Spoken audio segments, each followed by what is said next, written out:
Hey everybody, it's Mark Yegi. Welcome back to a Market Pulse. It's Friday, the 31st, last day of July. This year is zinging on past. Hope you're having a great July. Been a tough market, hasn't it? And we're red. So that's the short, the long and the short of it. I guess I could say that in the stock market. Not much long, but a lot of short. We're red. And if you're in the tech stocks, you know what I'm talking about. We have a very red, ugly looking tech market. 3 out of 4 of the markets that I follow are red. The only one that's green is the Dow Jones Industrial Average. That's because that's considered the safer one. In this market, I'm not sure what's safe. We've had an AI sell-off that's been going on for a few weeks now, and maybe a little recovery coming in that, but that's kind of portending that things might be going a little bit lower. Certainly they are. We've been getting head faked in this market for several months, going from green to yellow to red and not really being able to establish a trend. Still, that doesn't mean you abolish your market timing. It just means that you are a little bit more on guard, right? Just because there's a yellow light doesn't mean you ignore it because it might go green or red. You pay attention to the yellow light. So with that, here's the market timing indicator that we have in our new, it's not so new anymore, but Cashflow IQ software. It tells you what the market looks like it's doing according to the indicators that I've built almost 20 years ago. And right now we are red. Now, this doesn't mean that we're going to go to zero, and it doesn't mean that this is the time to step in and buy stocks. What it does mean is that when the markets are red, you just got to play a lot of defense, right? Notice how it says it right there, defensive. You want to be in defensive mode in these red markets because you want to protect your downside. Why? Well, we could all be buy and hold investors and just buy Apple if we knew 25 years ago that that was the one to buy, but we didn't. Or maybe we did and we just held it for a little while. I bet you didn't hold it from 2002 all the way to 2026. I bet you. I don't know anybody, and I've been doing this business for almost 50 years. So you've got to buy good stocks. You got to buy them at the right spot with the market doing the right thing, and that's what we try to do. So uh, the markets will eventually turn green. That doesn't mean you necessarily have to buy something, but they don't go to skyrocket if they don't turn green. So these market timing indicators help you kind of gauge. If they're red, there's a reason. The momentum is coming out of the stocks. There's rotation coming out of the tech, certainly right now, and going into other sectors. So I use market timing because it helps me have some certainty around decisions. And that's a big thing for most of the people that I know and have met in my life, that you need certainty around your decisions because otherwise you're just guessing, right? Kramer says buy something and you buy it. You should short it when he says to buy something, probably, but he says to buy something and you buy it and it goes down, right? He doesn't know. He's talking his book. So we've got to make our own decisions. And the way to do it is to look at a lot of charts, to have a system, to have rules, to stick to your rules. And one of my rules is that we have a market timing indicator, which is not always right. There's nothing that's always right. We try to get the probabilities on our side with every single decision. If your decision is 50-50 when you click the mouse, if you can get 1% in your favor, 1% is enough for the houses to build, the house in Las Vegas to build beautiful hotels, 1%. And so if you can get 1% on your side, what happens if you get 2 or 3 or 4 and you could put it into a system? That's what we try to do and honor that. And that's a little tougher than it seems, right? And that's why we want to have the certainty around our decision making. All right, NASDAQ composite, you can see last 2 or 3 weeks has been steadily under the 50-day moving average. I have a saying, not a lot of good things happen below the 50-day moving average unless you're short, and then great things can happen under the 50-day moving average. This is a market that wants to kind of not show a lot of strength.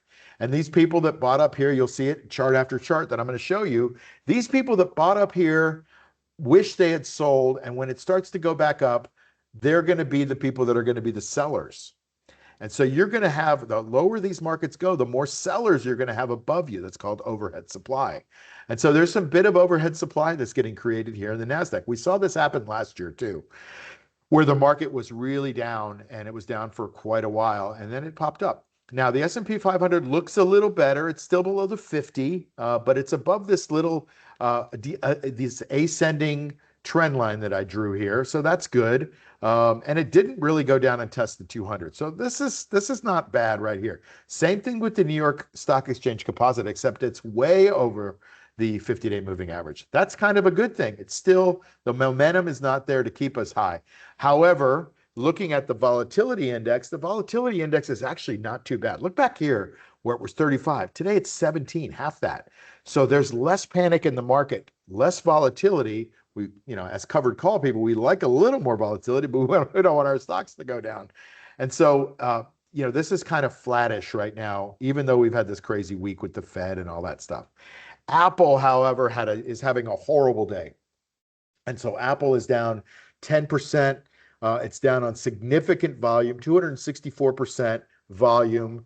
The weekly candle is a bearish engulfing candle and engulfing 3 or 4 or 5 weeks ahead of it. This is why we don't take chances going into earnings, because they can take your money away. 10% just like that. So if you were FOMOing in watching this beautiful chart off the bottom, you might be in trouble. It might want to go back and test this 273 or the 200-day moving average. Certainly, we need a recovery over the 50 on some volume. Otherwise, it looks to me like we're going to want to go and revisit this whole area in here. All right. NVIDIA hasn't been able to really get out of its own way. I thought maybe it was getting a bid here middle of last week, but this volume is not good on either side. NVIDIA is really just kind of mashed potatoes. Just kind of plain, not really doing much up or down, testing the 200-day moving average for the third time in a very short period of time. That's not good. I don't like that. And it's under the 50-day moving average. I don't like that either. Nonetheless, it's NVIDIA and it's a good company and all those things that we say to ourselves when it goes down. Just be careful, because some of these can go down a lot more, especially in tech, and you've seen that. Amazon on the other side is a good story. It's in a buy zone here on a long consolidation, and it's gapped up on some good numbers after earnings. Look at the earnings per share growth rate, 242%.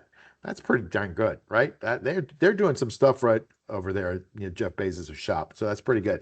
Microsoft looking the same, higher on good volume, but it recovered the 50 and the 200. So it's got a lot of work to do. It's building a nice candle here. I don't like the gap up here on the right side, so I'll be a little bit scared that it's going to want to come back and fill that, but that might be a while from now. We'll see. I bet it comes back and makes a little handle here somewhere. But the good news is it's above the 50 and the 200. Google, we had our big sell-off last week on their numbers. They were down 7%, gap down. They recovered the gap. They don't always recover them right away. Google has, though. But it's still below the 50. Like, maybe you look at this at the 50 as a spot to get in if the market's turning green or whatever. Meta, I'm not sure people are really buying that Bezos is doing a good job with their money. And so this stock has been going down for a while. And you can see, look at how many selling days there are going into earnings here. And then the earnings were not so good. And so they're spending a lot of money on AI. I think the only thing they have going for them is Instagram right now. And that's getting commoditized a bit as well. And they do have this contract with Ray-Ban to do the AI in the glasses. That might be a really good thing for them. A lot of companies are moving into AI on your glasses, even Chinese companies. But I did buy some of those glasses from one of the Chinese companies just to try it out, and it wasn't very good. But I'm presuming that Facebook's got some good ones. And when I'm ready and when you're ready, it'll be time to buy them. Tesla had numbers last week, gap way down. I think it was 10% or 15% that day. And on volume, earnings per share declining. They had a lot of good things to say, but they also had a lot of things that pushed all their optimism way out. And so Tesla, it's got a lot of work to do. Remember what I said about that overhead supply? There's overhead supply all the way up to 498 in Tesla.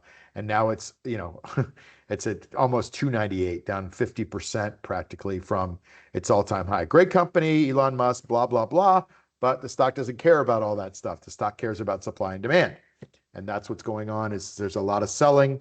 And we need some work to get back up to this 337.24. Frankly, that's another 10% higher. SpaceX, one that I'm in. If you're watching that SpaceX trade, it's not a fun trade, but at least I'm not getting my butt totally kicked because I've been doing covered calls all the way down. I need to do another video on that, but I'm kind of going out. I've got another week or so on the covered calls, and right now it's kind of protecting most of the downside on it. Down to 115. Below the 115, I'm in a little bit of trouble there. But anyway, SpaceX, they're going to be unlocking more supply of stock on the market here in the next few weeks. Is that already priced into the stock? I don't know. It seems to be finding like a little level between 107, 108, all the way up to 115 and kind of making a consolidation. We'll see if it does what IPO stocks traditionally do. They go down, they make a little bit of a bottom, and then they go back up. But bottoming is not one day, it's a process. And so a lot of people thought, oh, here we go. 4 days ago, it's going back up. No, it's a process. The sellers are going to be buying and selling until it, finally somebody gets to be in charge. Micron, part of that AI sell-off, where we went from 1255, it's down to 826. It's a significant drop, right? Not as significant as the next one I'm going to show you, or the next two. But you can see it dropped and it's under the 50-day moving average. So a bit unhealthy. Will it make a nice rounded bottom here? We'll see. It needs a lot of work, some overhead supply to get through. AMD, kind of the same chart below its 50-day moving average. But this is the one I wanted to show you. This is now a 5-week, about a 5-week swoon down from 2354 to 1218. That's a 50% retracement, guys.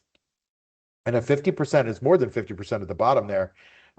That's going to take a lot of damage control to fix that. And so it's going to be, a lot of work to get back up to the 50. It's going to have to get some volume. If it gets some volume through the 50, then maybe we get a shot at taking these 2354s out. But I think there's a little more pain left to the bottom before you start thinking you're picking a bottom. There's only one person that picks the bottom, and it's probably not you or me. I'll do one more. This is the DRAM memory chip ETF. And you can see it looks just like SanDisk. SanDisk is going to find a bid at some point. Like, the AI trade is not going away. Even if the big frontier models like OpenAI and Anthropic end up having to whittle their margins way down because they're getting Chinese open source competitors, that's going to happen. But they're not going to go away. They're just going to have to figure out a better way to allocate their capital than spending all this money on these things. But they're still going to need chips. Like, the chip shortage is real until it isn't. And so right now there's going to be some people competing in that, going into the chip business, and that'll take away the chip shortage, and that'll take away some of the margins of all these chip businesses that have run up so much, some in a lot of cases 1,000%. So we'll leave it there. And I will tell you, I hope you have a fantastic weekend. Always happy that you show up and maybe even make a comment in the comments here. But all I'm trying to do is just give you an edge, right? We just need a little edge in the market. The big money is against us. And if we're not on that side, we don't know how to read the charts, then it's a lot harder to do this. If you know how to read charts, if you have a system, we use a system for covered calls, but use good systems, have rules, stick to them, keep your losses small, all those things that I hope you know by now, especially if you watch me or anybody that does some of this stuff. They're all saying a lot of the same things, especially this one, and that is keep your losses small, because you can always live to fight another day. We're in that kind of a market right now. Hope you're appreciating it. I hope you're maybe even out of the market and enjoying your life. But nonetheless, thank you for joining me here. Always a pleasure to have you, and I'll see you next week on the Market Pulse. Take care.